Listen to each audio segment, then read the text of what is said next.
এই ওম, কি করছিস এখানে তোরা? বসে আছিস। আর সোম কি করছো? খেলা করছো পাখি দিয়ে। আচ্ছা, আজকে তো একটা স্পেশাল দিন। হ্যাঁ, কি বলতো আজকে?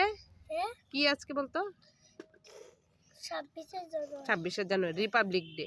তো 26শে জানুয়ারিতে এই স্পেশাল দিনে আমি তো তোদের জন্য একটা স্পেশাল জিনিস এনেছি, দেখবি কি? এই দেখ, কি এগুলি বলতো? ফ্ল্যাগ, জাতীয় পতাকা। হ্যাঁ, তো জাতীয় পতাকাকে কিন্তু সম্মান করতে হয়। জাতীয় পতাকা কখনো অসম্মান করবে না। কিভাবে সম্মান করে জানো? কিভাবে করে? জয় হিন্দ, বন্দে মাতরম। গুড, জয় হিন্দ, বন্দে মাতরম। এই নাও একটা ফ্ল্যাগ, তুমি নাও, একটা ভাই নেবে। একটা তুমি নাও, একটা ভাই নেবে। খুশি হয়েছো? খুশি হয়েছো? ঠিক আছে, এই ফ্ল্যাগটাকে কিন্তু